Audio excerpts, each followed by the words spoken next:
Sejam bem-vindos a mais um episódio do podcast Linhas de Chegada. Vocês já sabem, vocês podem assistir pelo Jovem Pan Poa no YouTube e também no Linhas de Chegada pelo Spotify. Hoje estou aqui com a ilustre presença de um grande amigo, um grande empreendedor, uma grande pessoa que vai contar um pouco mais aqui da história dele, Felipe Beck, CEO e fundador da Beta House. Isso aí, muito obrigado pelo convite. Maravilhoso. Tenho certeza que vocês aí também vão curtir, curtam, comentem, compartilhem. A gente vai adorar sempre poder receber o feedback de vocês. Felipe, para começar, é uma pergunta até meio padrão, até para o pessoal te conhecer. Quem é o Felipe? O que tu vem fazendo? Conta um pouco mais aí para a gente dar essa largada aqui de início. Legal. Então, empreendedor, hoje eu lidero uma empresa de consultoria e educação corporativa chamada Beta House, né? E, logicamente, uma série de outros assuntos, conselhos, o IO, que é uma entidade que nós participamos, a gente vai falar dele nós aqui somos também. Colegas, né? Tive a feliz oportunidade de ser um dos cofundadores. Então, é mais ou menos por esse caminho aí que vem sendo guiada a minha vida. Legal. Tu tinha ideia de ser empreendedor? Conta como é que começa esse sonho aí teu de empreender, né? E não sei se tu empreendeu antes ou até antes de empreender, o que tu também veio fazendo na tua carreira antes de chegar na Beta House? Legal. Então, acho que eu estou no meu segundo momento de empreendedorismo, na segunda grande jornada empreendedora. A primeira começou no mercado financeiro, através da XP Investimentos. Acabei tendo um escritório de agente autônomo, né? Depois de participar, fui sócio da Asset, da gestora de recursos, e esse escritório ele acabou sendo vendido, vendi minha participação no negócio. Legal. E aí começou a segunda jornada empreendedora, através de uma história que, pelo menos para mim e para alguns amigos, ela é curiosa, porque naquele momento a gente considerava que estava disruptindo o mercado financeiro brasileiro, né?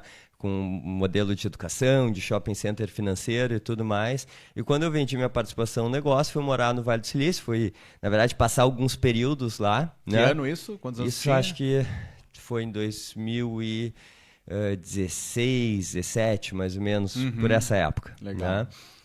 Hoje eu estou com 41, então deve fazer uns 8 anos, mais ou menos. Boa, legal. Bem jovem aí, já foi ter essa experiência, buscar lá fora, né, nos Estados Unidos. Então, a gente falava muito de modelos de negócio, né, um assunto muito recorrente. Na própria XP, eu era muito mais do que propriamente um financista, um cara que gostava da vibe dos negócios. E aí, quando eu montei meu agente autônomo, nós acabamos sendo super premiados, éramos um dos mais importantes da rede. Eu acabei vendendo minha participação e indo para o Vale do Silício para ver o que de fato estava acontecendo lá. Né? Legal. Se começava a falar em startups, em nova economia, em transformação digital, estava aquela onda dos apps chegando nos nossos celulares. Então era Uber, era Spotify, todo mundo se perguntando o que era isso, Airbnb, falando daquela disrupção, muita discussão sobre esses novos modelos de negócio, até que ponto são éticos, não éticos, etc. Eu quis ir para lá, ver o que estava acontecendo e possivelmente montar ou ter uma ideia de um novo negócio, né? Não foi para lá sem saber o quê? Fui para lá sem saber o quê. Tipo né? assim, o sentido, acho que é lá um caminho que eu vou sair de lá depois com alguma coisa. Exatamente. E no final isso acabou acontecendo, porém de uma forma diferente. Eu acho que lá surgiram dois grandes movimentos, né? Um primeiro, que hoje acabou agregando, vamos dizer assim, outras histórias, outros tijolinhos e se tornou o Instituto Caldeira, né? O Frederico Mendes, ele tinha a ideia de criar um coworking no Rio Grande do Sul, numa área da sua família, e hoje, para mim, ele é a pessoa principal que fez com que o Instituto Caldeira acontecesse. Mas incrível, né? Incrível. E eu tinha voltado do Vale do Silício com a ideia de um hub de inovação, então a gente contratou uma empresa de branding para fazer uma série de pesquisas, entrevistas e consolidar uma modelagem de negócio, que foi super interessante porque nós fizemos uma série de apresentações para uma série de empresas e todas elas diziam a mesma coisa, né? Não, vamos primeiro ver como é que ela acontece para depois a gente decidir para lá. Ou seja, a gente não encontrava... Todo mundo esperando olhar para os lados, ver quem é que ia dar o primeiro passo. Exatamente. A gente não encontrava viabilidade financeira para abrir o negócio, né, com essas condições. E foi aí que o negócio acabou tendo... anteriormente ele chamava Inova Hub, né?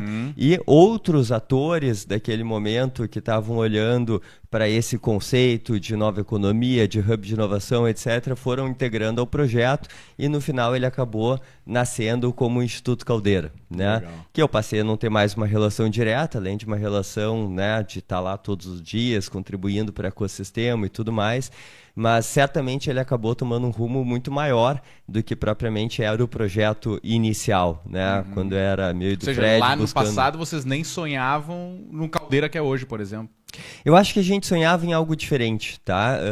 Num sentido talvez de mais negócios entre as empresas e não necessariamente com tanta metragem quadrada. Eu acho que esse talvez tenha sido assim a grande diferença, porque ele acabou tomando espaço, né? Um espaço muito grande, né? Uma área física muito grande. E a ideia inicial não tinha tanto a ver com negócios físicos, até porque quando a gente olha para os hubs que existem no Vale do Silício, eles não são tão grandes assim, né? A gente tem aqui um exemplo do Cubo, em São Paulo, que ele é bastante relevante, né? Mas o Inova Hub, então, ele tinha uma proposta de trazer muita inteligência de mercado, muita conexão em ecossistema, muita correlação com startups, muita correlação entre empreendedores, muitos pitches, etc., mas não necessariamente essa vinculação tão grande a um business de real estate, que praticamente ele se tornou hoje, né? Um real estate inteligente, mas ele é um real estate porque as pessoas e empresas estão lá dentro de um ecossistema físico, né? Mas sim, se a gente olhar o projeto do Inova Hub com o Instituto Caldeira, o projeto é o mesmo, ele é muito parecido, a gente só não imaginava essa dimensão física, né? Que bacana. Mas voltando lá ao Vale do Silício me perguntou, eu tinha um amigo trabalhando na Andrade Gutierrez, logo depois da Lava Jato, em que uma nova diretoria foi trazida para gerenciar a empresa e eles queriam, então, conhecer de negócios dentro desse viés de nova economia. E foi aí que esse amigo, que tinha sido um ex-colega de trabalho da PwC, me chamou para a gente fazer um projeto e levar a nova diretoria da Andrade Gutierrez para conhecer o ecossistema de inovação que existe no Vale e principalmente trazer aqui novas formas de trabalhar, novos formatos de gestão, novas práticas de mercado e tudo mais. E isso aí, de certa forma, acho que esses dois movimentos, o roadshow que eu fazia, né, com o Inova Hub, buscando apresentar não somente a ideia do Hub, mas essas teorias por trás da nova economia para empresários locais, mas esse projeto que eu fiz com o Andrade Gutierrez e que ali saíram elementos super bacanas, né? Rolou um projeto de transferência de tecnologia dos túneis anti-abalo sísmico da Hyperloop para Andrade Gutierrez, assinado dentro da fábrica da Tesla. Saiu também um acordo de cocriação de projetos com os aluminais da Faculdade de Engenharia de Stanford e tudo mais. E na medida que eu percebia todos esses movimentos, né, com empresas tradicionais versus essa nova economia que vinha se formando, eu percebi o quanto que as empresas brasileiras de fato precisavam desse viés de inovação, de empresas mais orgânicas, mais antifrágeis, que pudessem ser, por um lado, mais blindadas contra mudanças de mercado, porque elas estavam muito bem posicionadas de uma forma que estavam suscetíveis a ambientes... Porque a mudança ali podia ser até um impacto para acabar com o negócio daqui a pouco. Exatamente. Ou, às vezes a gente fala de acabar, acontecem casos, logicamente, acho que aconteceram alguns, por vezes não é acabar, né? Os próprios exemplos clássicos como Uber, Airbnb, Spotify, eles não acabaram necessariamente com a indústria da música, hoteleira e de transporte, mas, logicamente, sofreram baques muito grandes. Agora mesmo eu saí de uma reunião de uma empresa de transporte, a gente falava sobre a mudança do perfil das pessoas que hoje tomam transporte público, e eles falam, o primeiro baque que a gente sentiu foi com o e-commerce, que mudou muito a necessidade das pessoas irem até uma loja para comprar algo. Né? Essa receita, de certa forma, ela foi para as transportadoras de mercadorias e não mais de pessoas. Depois a gente teve outros movimentos como... Ou seja, a necessidade do transporte vai continuar. A questão é que muda um pouco qual é o foco, né? Exato. Menos pessoas, agora é mais produto. Talvez. Mas sim, esse foi um conceito. Depois a gente explorou dentro de uma linha de tempo a ideia dos aplicativos, que também vieram e geraram impacto, né? Porque são uma concorrência as empresas de ônibus. Depois a gente olhou para a pandemia, que as pessoas estão indo menos trabalhar fora de casa, né? E se a gente for explorar e olhar para os efeitos mais perversos das transformações, a gente pode perceber que, na verdade, as pessoas elas estão se locomovendo muito menos. Isso é um movimento social muito maior do que propriamente da indústria de transporte público, né? Caramba, é um desafio. E fala. Até, pegando ganchos aqui, fazendo uma conversa em zigue-zague, outro case que a gente falava é sobre o Red Bull. O Red Bull é a maior empresa uniprodutos do mundo. Incrível Se o tu trabalho for deles, ver, né? a Red Bull ela só tem 2 variações, que é com e sem açúcar e sabores. Só isso. Né? E todos os outros negócios, empresa de equipe de Fórmula 1, etc., existem para subsidiar o negócio principal. São empresas de mídia, de entretenimento, né, através de corridas e diversos outros esportes, mídia, etc., subsidiando o business de bebida. E a Red Bull ela tem hoje, por exemplo, o seu maior concorrência, o carro elétrico e autônomo, que não tem nada a ver com bebidas. Por quê? Porque ele se posicionou como uma empresa uniproduto. Essa é a estratégia. Aliás, ponto interessante aqui, né? A Red Bull hoje tem um valor de mercado muito parecido com a PepsiCo, que é uma das empresas que mais tem SKUs, que mais tem produtos de consumo imediato, né? De bebidas, dizendo aqui literalmente. E uma tem um produto só praticamente, só muda sabor e açúcar. E a outra tem dezenas, talvez centenas de produtos no portfólio. E a gente nota que não tem estratégia certa ou errada, existe aquela que melhor configura, né? Mas o Red Bull, por exemplo, hoje é interessante porque o principal motivo de uso, a principal dor que o Red Bull resolve é justamente o sono nas estradas. Mais do que propriamente o consumo em baladas ou o consumo pré-esporte, que é onde eles fazem propaganda, é o consumo para estradas. Né? Até aqui no Brasil não tanto, porque a Red Bull é um produto caro, de nicho, etc. Mas se a gente olhar mundialmente, né, ele é o pioneiro no segmento, esse é o produto. E é verdade. Basta olhar pra gente mesmo. Quantas vezes eu não parei na estrada, comprar um Red Bull pra evitar o sono, enfim. E olha que interessante, tá? Tu parou na estrada, parou num posto de gasolina, abasteceu, comprou um Red Bull. Primeiro, um carro elétrico, ele não precisa necessariamente, ou não vai abastecer num posto de gasolina, ele vai abastecer em casa. Então, tu tira já o teu elemento, que é o teu principal ponto de venda do produto, que é o posto de gasolina. Porque a tendência é que cada vez as pessoas... Claro. No supermercado, quem compra? Pouca gente, né? Pouca gente, né? Ele é uma bebida de consumo imediato. As pessoas não costumam tocar elas, costumam dizer, me deu um sono, vou tomar um café, me deu um sono, vou tomar um Red Bull. Então esse é um fator. O principal ponto de venda está em perigo. Se a gente olhar dentro de um espectro de 20, 30 anos, né? É um ponto de atenção. E o segundo fator, logicamente, é que os carros autônomos, que é uma tendência mundial também, tendem a fazer com que as pessoas... podem dormir, inclusive. Possam até eventualmente dormir dentro do carro. Então, quer dizer, a gente está olhando aqui exemplos que eles parecem até, de certa forma, absurdos, né? E daí tu pega o carro autônomo. Hoje existe um desafio que é que o carro autônomo ele gera muito menos acidentes de trânsito e o acidente de trânsito é a principal fonte de doação de órgãos. Por quê? Porque olha onde vai a cadeia, olha a escalada, né, dessa relação. Quer dizer, antes eu precisava entender as coisas de imediato para entender a minha indústria e daqui a pouco a gente percebe que a indústria de doação de órgãos, em que eu preciso de pessoas jovens e saudáveis que infelizmente falecem para ser doadoras para outras pessoas, tendem a diminuir porque o número de incidentes com carros autônomos, ainda mais melhorando a tecnologia, vai ser cada vez menor. Então aqui a gente está trazendo exemplos bastante substratos de coisas que acontecem dentro da economia, mas que certamente quando a gente olha para cada negócio a gente vê uma série de impactos políticos, econômicos, sociais, tecnológicos, ambientais, legais que impactam esses negócios, né? E, logicamente, uma variável de incerteza muito grande. E dentro de um contexto de mudanças cada vez mais rápidas, cada vez mais profundas, e mesmo que a gente faça o trabalho de foresight, que é tentar estudar o futuro, não adivinhar o futuro, mas estudar o futuro, tem muita coisa que a gente não é capaz de detectar.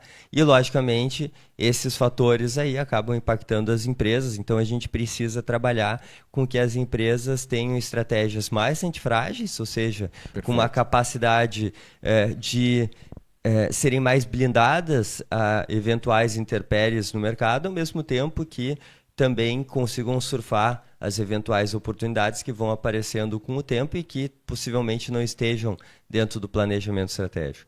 E a Beta House se posiciona justamente nisso, né? A Beta House hoje é uma empresa que está com projetos em 4 países, 8 estados brasileiros. A gente tem mais de 200 consultorias realizadas nesses pouco mais de 6 anos. Temos uma empresa jovem, né? Olha, uma empresa jovem. Temos uma vertical de educação corporativa que já capacitou mais de 6 mil pessoas dentro desse período, um NPS de 94. Então, a gente está trabalhando firme com um time muito bom, né, que esse é o nosso principal valor, com muita metodologia, com muita conexão ao ecossistema externo, com muita conexão ao IO, com muita conexão ao Instituto Caldeira e aquelas pessoas, entidades que realmente enxergam o mercado de uma forma diferente. Caramba, que história, hein, cara? E é nítido, né, te escutando falar aqui, que tu é um cara diferenciado, que tem uma visão de futuro, porque a gente fala de Red Bull e tu já tá falando de doação de órgãos, né, do impacto. Então, certamente, né, tu tá no negócio, que tu vive tudo isso. E antes até de falar do negócio, eu queria até te perguntar da tua vivência em Stanford, foi? Estive em Harvard agora. Em Harvard. Tu teve alguma virada de chave estudando lá fora, te relacionando lá fora? Porque a gente sabe que os Estados Unidos, em vários aspectos, está à frente do Brasil, principalmente em tecnologia, ou pelo menos se preparando para isso. Qual foi o ganho que tu teve? Teve alguma virada de chave? Dizer, pá, cara, é isso, é esse caminho? Porque eu sei que também tem o Felipe, né? Já com essa visão toda que tá dizendo de análise de futuro, mas como é que foi essa experiência lá? Legal. Bom, como uma empresa de consultoria, educação corporativa, a nossa matéria-prima é justamente o nosso conhecimento, a nossa metodologia, né, o que a gente consegue absorver do mundo. E eu estava trocando um e-mail com um cara que se chama Larry Clark. Larry, ele é um dos principais editores da Harvard Business Review, que é a publicação da Universidade de Harvard, né? E eu perguntando para ele o que ele estava vendo sobre novos modelos de planejamento estratégico para esse novo contexto. E ele me disse, então, que um professor da Universidade de Harvard estava justamente preparando um novo framework de planejamento estratégico que iria ser apresentado, iria ser a linha de estudo tanto da graduação quanto da pós-graduação, do MBA executivo e de todos os cursos executivos. E me copiou num e-mail, tá, colocando esse professor, que depois eu fui descobrir, ele é um dos maiores estrategistas do mundo, tá, mas um cara absolutamente low profile, quase que no profile, tá? E esse professor, então, o nome dele é John, né, John Fay. O John Fay, ele me disse, olha, sim, temos aqui o que eu estou entendendo pela tua troca de e-mails, que é a resposta à tua pergunta, quer dizer, que é como fazer o planejamento estratégico, considerando todo esse cenário de mudanças, de imprevisibilidade, etc., de uma forma sistematizada.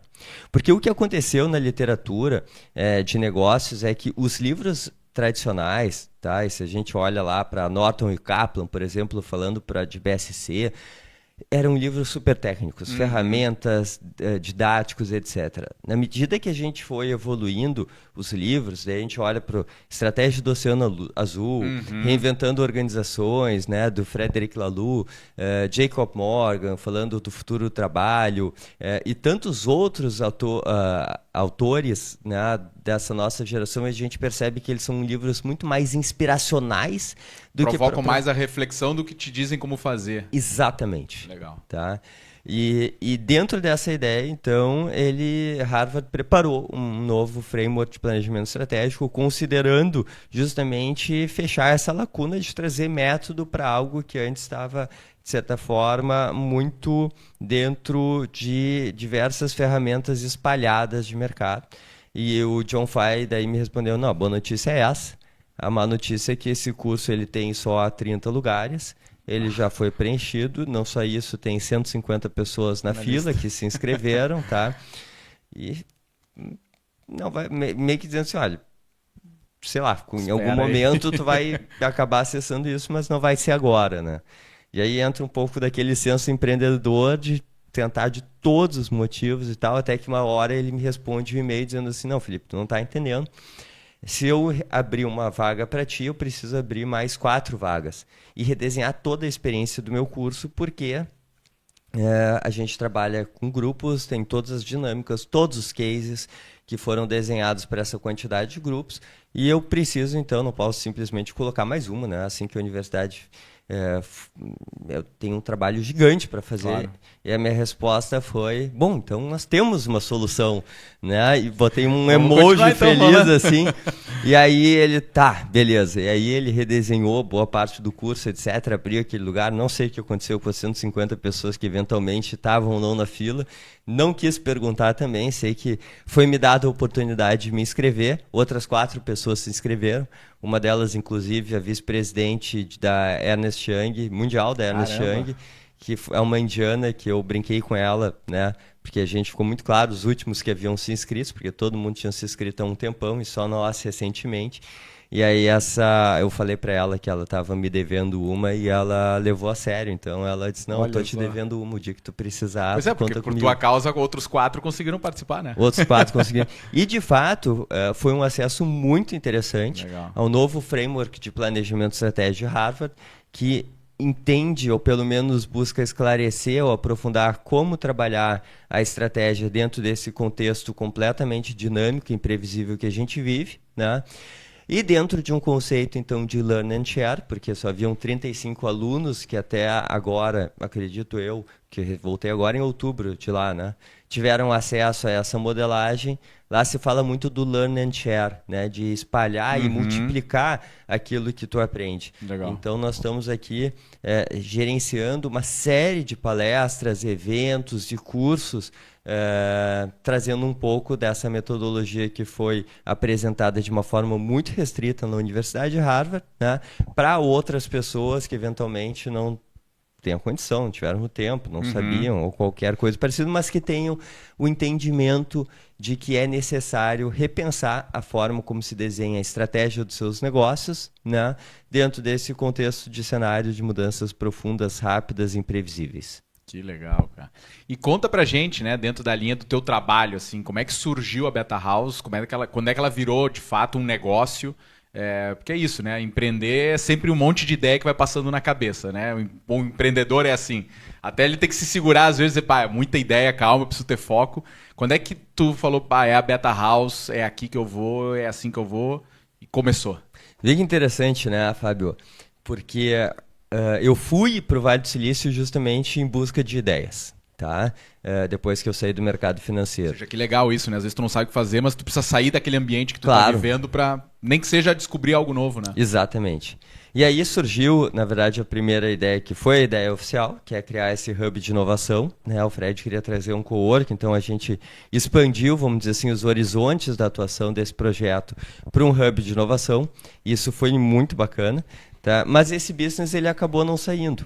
E paralelamente eu comecei a dar algumas consultorias informais, primeiro Andrade Gutierrez no Vale do Silício, comecei a receber algumas empresas brasileiras para fazer alguns projetos, e dentro desse movimento de, até pelo próprio roadshow que a gente fazia, tentando fazer com que o Inova Hub saísse do papel, eu comecei a trazer muito essas teorias, essas práticas, essas ideias de nova economia e mostrando o quanto que isso era importante para as empresas.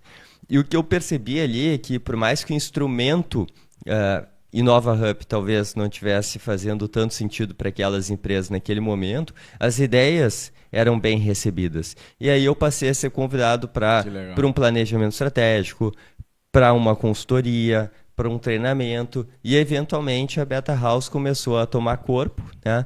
Isso que no primeiro ano de existência, quando a gente nem sabia exatamente o que seria a empresa, nós fomos convidados para um projeto muito importante da 99, tá? Que legal. Foi o primeiro unicórnio brasileiro. Um projeto de estratégia muito interessante. A 99 tinha sido recém-investida pela Didi, né? A Didi, ela é a chamada da Uber chinesa, por mais que, na minha opinião, é quase que o contrário, né? Eu diria que a Uber é a Didi ocidental, porque naquele momento, hoje eu não tenho esse dado, mas a cada corrida de Uber no mundo, a Didi fazia 1,5 corrida só na China. Cara. Ou seja, a Didi era 50% maior só na num China país. do que o Uber era no mundo inteiro. Então, ok, o Uber foi quem criou o modelo, né, de car sharing, e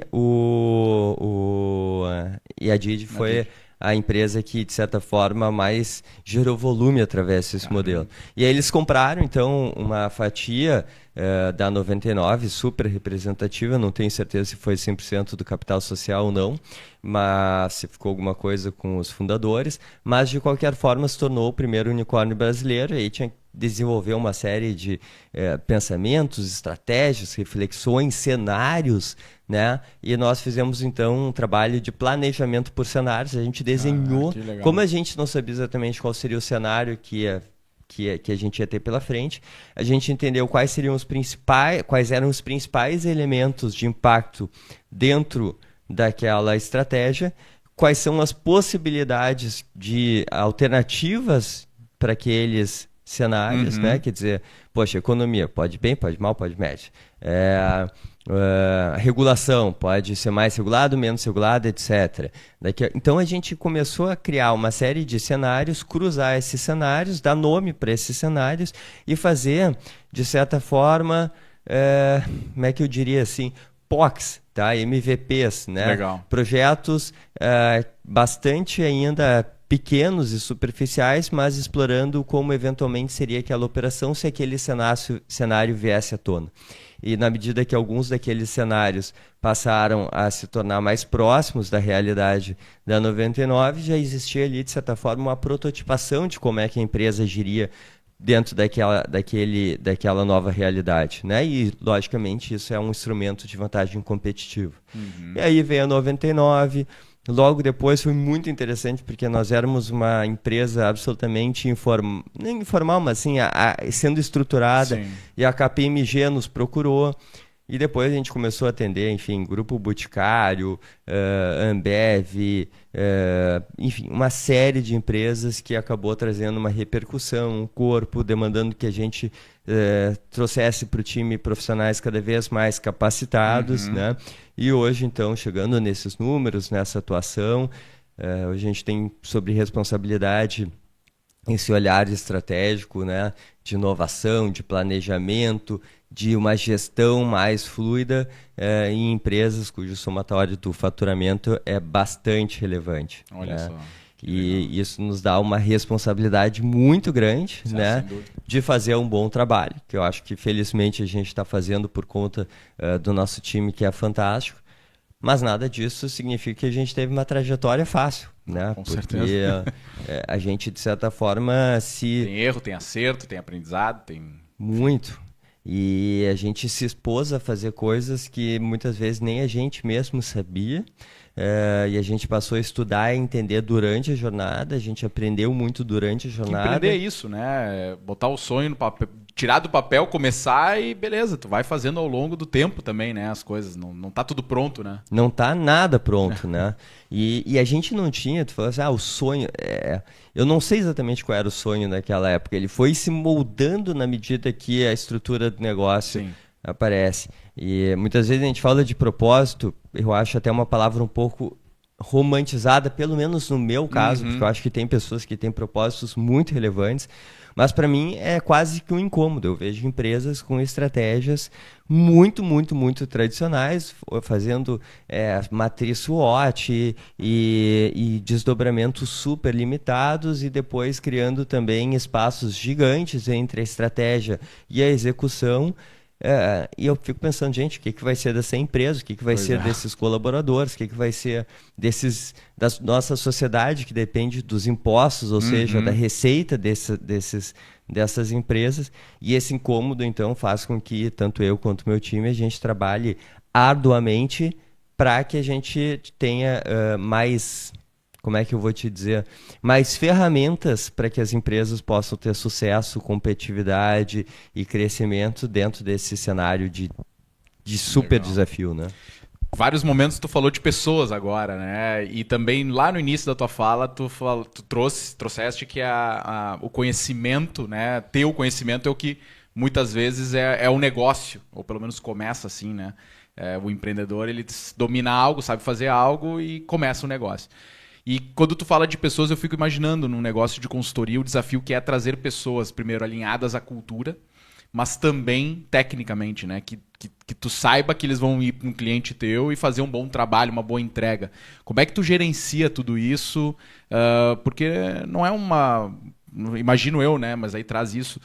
No teu negócio não é algo tão trivial que tu tira de uma consultoria, traz para tua. Às vezes é formar uma pessoa. Não sei se tu passa por esse desafio também. Perfeito. A gente vivenciou uma série de experiências relacionadas a isso, né? Porque a gente já trouxe pessoas de outras consultorias, a gente trouxe pessoas de outros segmentos, mas que a gente acreditou que tivessem ferramentas que pudessem auxiliar muito dentro da nossa atuação. E tudo isso fez muito sentido, tá? Tudo isso, de certa forma, foi botando tijolinhos dentro do nosso modelo de negócio. Mas, de qualquer forma, a Beta House ela foi formada primeiro por mim, depois entrou uma sócia, depois entrou um sócio, que foi a Clá e o Beto. A gente migrou numa trajetória muito bacana, mas a gente sempre se considerou um negócio muito mais de boutique. Tá? Legal. E na medida que os processos eles começaram a ficar muito claros, que a gente começou a ter um nível de demanda muito grande pelo mercado, que a gente começou a ser chamado para projetos cada vez maiores, a escalabilidade ela acabou sendo demandada da gente. E foi justamente aí que a gente teve até a mudança societária, porque a gente passou a ter um perfil de crescimento. Os meus sócios anteriores, eles tinha um viés aqui. É muito importante essa consciência, essa maturidade de não, eu gosto de ter uma atuação mais autônoma, eu sou um profissional mais liberal, né? A pessoa vai se sentir mais confortável dentro desse contexto, mas a Beta House passou então, desde o início desse ano, por um movimento de profissionalização muito grande. Hoje o Gustavo Pulga, que é um dos melhores executivos que eu conheço, se tornou nosso sócio. A gente recentemente trouxe o Santiago Andreuza, que é um dos principais executivos de educação corporativa do Brasil, né?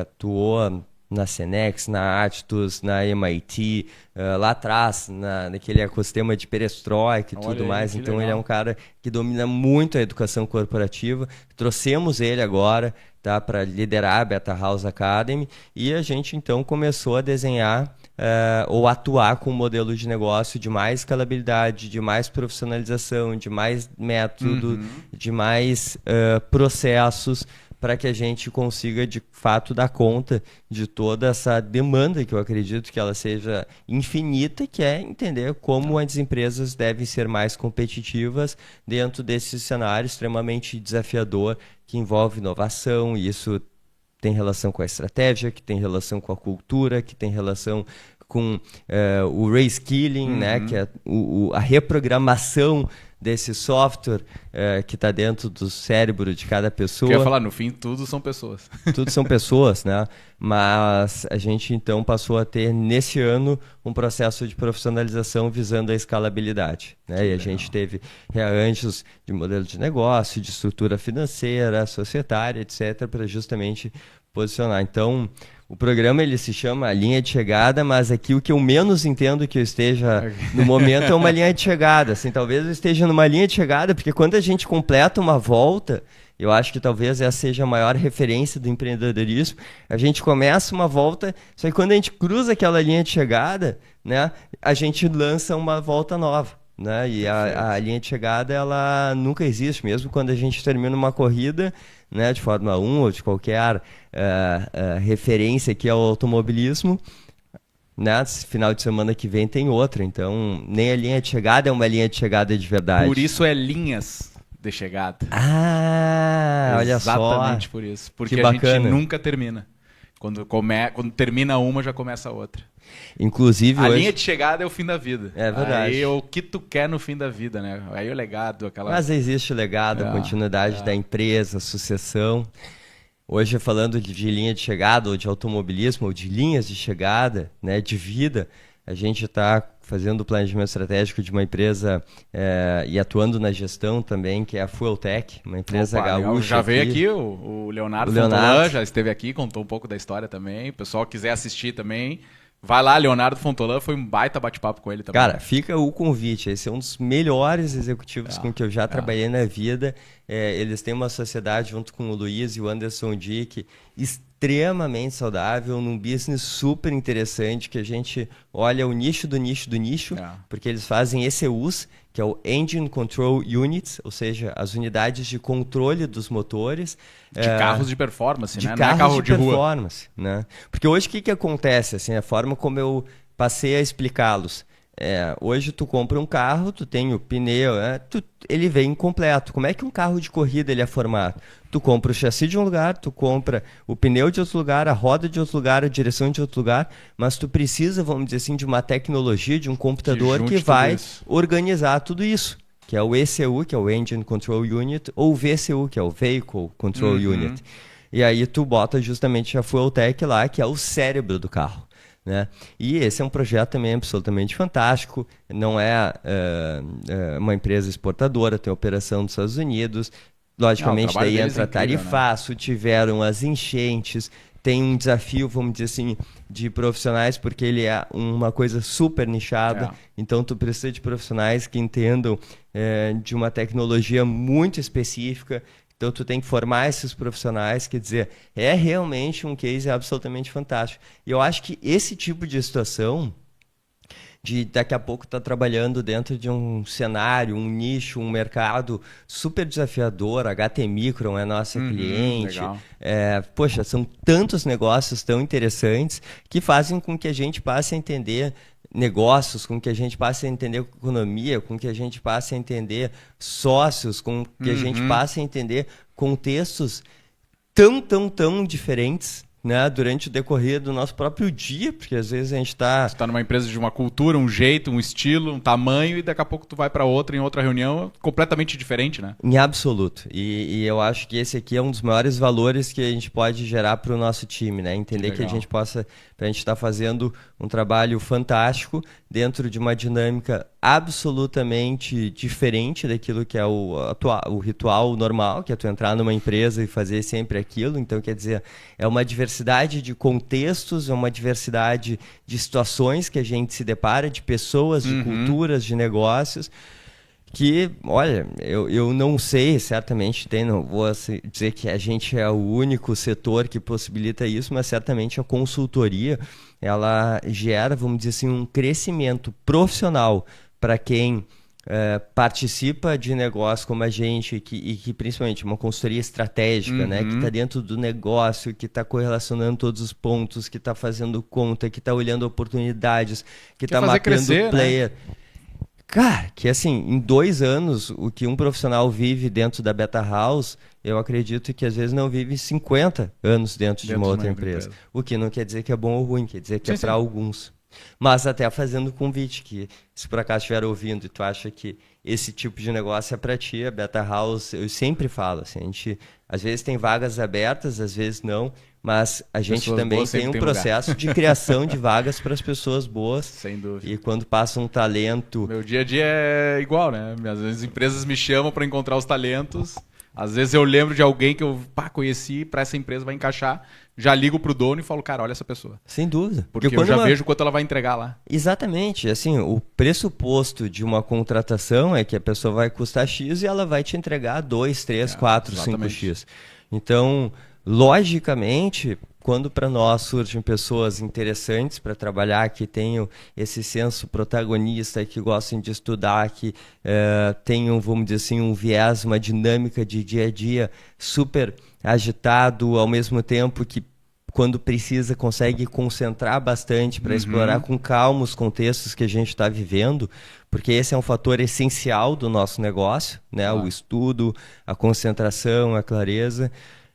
Poxa, eu acho que consultoria é um business muito interessante de se expor, de experimentar. Então fica um convite, se tiver alguém assistindo a fim de participar da nossa jornada, vai ser um super prazer a gente conversar. Não é à toa que, te escutando e vendo todo o teu conhecimento, tu foge um pouco ao padrão que a gente conhece e vê de conselheiros em empresa, né? Que a gente tende a enxergar pessoas mais sêniores, com mais experiências, que já viveram muito mais anos de carreira até executiva, geralmente, né? E acabam se tornando conselheiros. Mas com tudo que tu tá trazendo aí, com toda essa tua visão, é óbvio, né? Que tu tinha que ser um conselheiro, e eu sei que tu começou recentemente nesse trabalho também como conselheiro em empresa, né? Então, certamente foge ao padrão, mas agora a gente tá entendendo o porquê, né? Eu acho que não só eu, mas o mundo do conselho, da governança corporativa vive um parâmetro... Está mudando uma transformação aí, né? Está vivendo uma transformação muito grande, né? Porque antes tu tinha um conselheiro, a estratégia ela era mais sólida, o contexto de tecnologia era menos envolvente, as dinâmicas de mercados eram mais estáveis, e hoje se demanda com que a gente tenha realmente um olhar para o novo muito grande, e aí pessoas como eu e outras, né, que fazem parte desse mundo passam a ter um espaço, eu acho, muito saudável, né? Esse mix dentro de conselhos, que tu traz a experiência, o cabelo branco de algumas pessoas que já trilharam jornadas mais longas, com mais maturidade, com mais vivências, junto com esse viés de estratégia, de inovação, de tirar da clareza, né, do quanto que as empresas precisam, de que a zona de conforto ela está fora da zona de conforto, porque a zona de conforto hoje ela é um ambiente muito perigoso. Sem dúvida. Né? E, enfim, são trabalhos que acho que há uns 4 anos atrás recebi o primeiro... Não, 2019, recebi o primeiro convite para um conselho, desde aí foram vários, mas esse ano eu recebi um convite para integrar o conselho da Casa do Menino Jesus de Praga. Opa, que legal. É um negócio absolutamente fantástico, é difícil de descrever. Tá Miranda me convidou para que eu sentasse na sua cadeira. Opa, né? Então, caramba, que honra. Honra e responsabilidade muito grande, mas aí fui para o IBGC me capacitar ainda mais, né? E a Casa do Menino Jesus de Praga é uma casa que acolhe e trata de crianças e indivíduos, né, com lesões cerebrais severas e abandonadas pelas suas famílias. Então são pessoas que muitas vezes estão invisíveis pela ótica da sociedade, mas que demandam um amparo gigantesco. Que elas não conseguem por si só viver, né? Precisa de ajuda. E absoluto. E aí cabe, logicamente, a uma série de pessoas que estão fazendo um trabalho fantástico, que eu não vou citar o nome de nenhum aqui, porque realmente são muitas, e eu não quero ser indelicado com ninguém, né? Injusto com ninguém, mas a Casa do Menino Jesus de Praga está sendo gerida com um nível de profissionalismo, e a gente até discute o que de fato é a casa, e alguns dos conceitos que a gente se depara é que talvez seja um dos hospitais, né, de cuidados paliativos mais avançados do mundo. Caramba! Porque o que é um hospital de cuidado paliativo? É um hospital que a pessoa entra, ou um contexto que a pessoa entra, e ela não tem a perspectiva de sair de lá. E na verdade... Ela só vai viver se ela continuar lá, na verdade. Exatamente. Então, é um contexto que, por mais que esteja acolhendo primeiramente crianças, mas que muitas vezes os indivíduos passam a viver suas vidas lá, tá? E essa é uma entidade que não tem o conceito da alta. Sim. E de casa de acolhimento, que foi como o negócio iniciou, estou dizendo negócio, mas a entidade, a instituição iniciou, hoje é um verdadeiro hospital. Eles só não fazem cirurgia. Talvez seja o principal ponto que difere de um hospital. Tá? Mas se a gente for ver por uma ótica, Porto Alegre tem, e isso é acho que um fator muito importante a ser dito, talvez...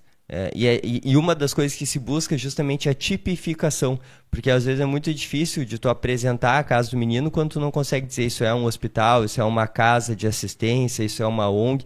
Então a tipificação ela é muito importante para a Casa do Menino Jesus de Praga, para que possa se apresentar e ter todos os regramentos, inclusive, do que pode, o que não pode, etc., para dar conforto à sua atuação. É que nem as redes sociais, de alguma forma elas precisavam saber que jogo que ela estava jogando e a regulamentação que logicamente precisa ser uma regulamentação boa, mas ela, de certa forma, traz as regras do jogo e dá para quem está gerenciando aquele negócio, aquela instituição, mais clareza do que pode, o que não pode fazer, como chamar investidores, patrocinadores, etc. Então, eu fico muito feliz por poder contribuir com a Casa do Menino Jesus de Praga. Parabéns, cara. Parabéns. Que era já um lar que eu tinha uma relação já há mais tempo, de outras formas, mas agora eu venho participando de algumas reuniões do conselho, me preparando para daqui a pouco assumir de fato como uma cadeira fixa lá. Pô, cara, com a tua história, teu conhecimento, perfil, tenho certeza que vai levar ainda mais para frente esse trabalho lá, que pude visitar, acompanhar um pouco ali e vi que é bonito, necessário, infelizmente, mas enfim, então que tenhas uma linda jornada. Eu tenho certeza que em breve tu vai estar sentado ali naquela cadeira, transformando ainda mais aquele espaço, né? Enfim, aquele ambiente que precisa também de muito carinho e muito amor, né? Exatamente. Acho que amor é realmente o pilar, né? Assim, é o porquê de tudo, mas depois vem muita gestão. E o lar hoje, para proporcionar o amor, né? Tem que ter gestão. Tem que ter gestão e não acredita o que se tem lá, né? É digno das maiores honrarias, inclusive é uma das ONGs mais bem posicionadas no mundo inteiro em nível de gestão, né? Recebe muitos prêmios e reconhecimentos regionais, nacionais, etc. sobre isso.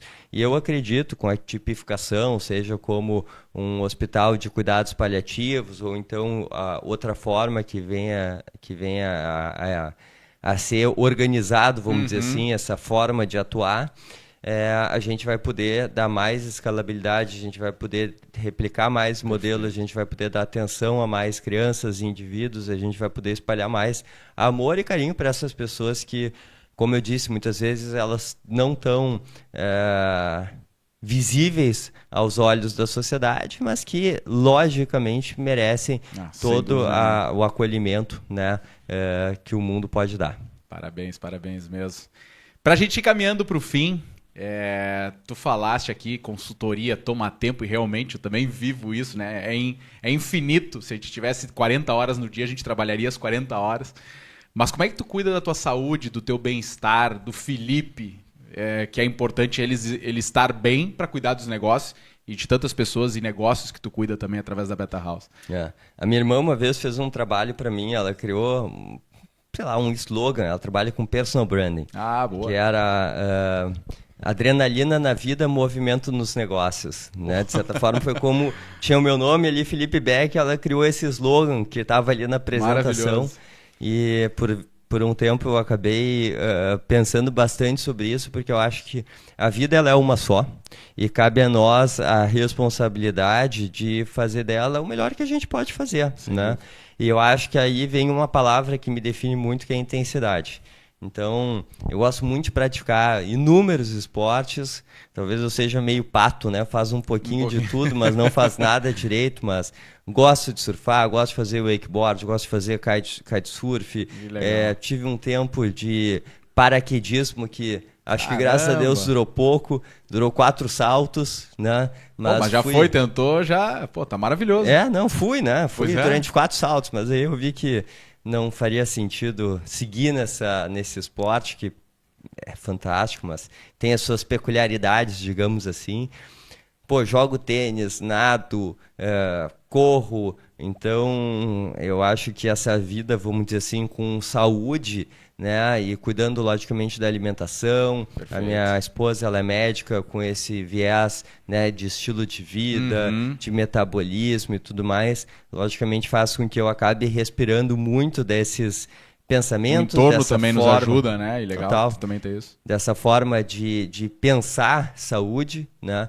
E isso acaba gerando, na minha opinião, uma qualidade de vida, uma energia, um equilíbrio, se é que a gente pode dizer assim, de fato encarar rotinas, desafios, etc., que não só são longos e são mesmos, mas que eles são intensos, né? Porque às vezes tem rotinas que são longas, mas não tão intensas. Eu acho que aqui a nossa vida, a vida da Beta House, ela pressupõe jornadas longas de trabalho, muitas vezes entrando no final de semana e tudo mais, e ao mesmo tempo muita intensidade no que a gente faz. Legal. Né? Muita profundidade, muito estudo, muito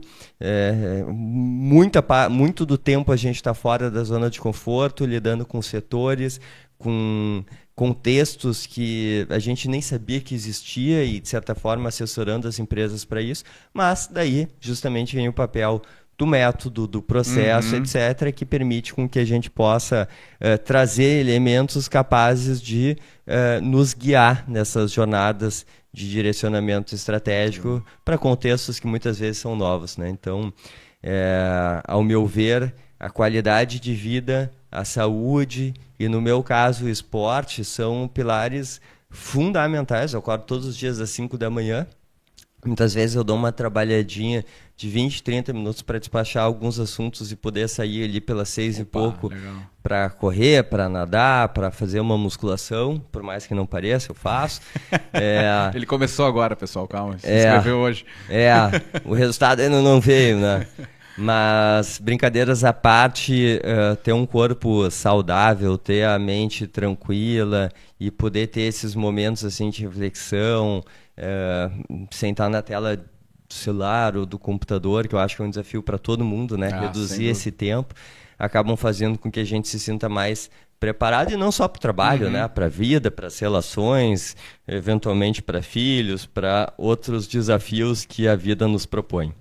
Que legal. Eu brinquei aqui também, né, falando da academia, mas é uma analogia que eu faço muito para qualquer coisa que a gente vai fazer na vida.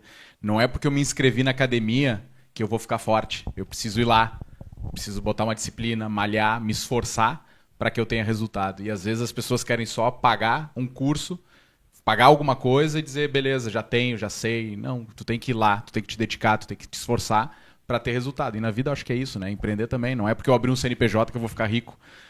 Se tu não botar energia, se tu não botar conhecimento, te preparar, tu também não vai ter o resultado, né? Então... E no final das contas, assim, eu acho que muitas vezes a gente acredita, vamos dizer assim, ao fim, né? Quando eu fizer uma maratona, quando eu conseguir surfar uma onda de tal tamanho, etc.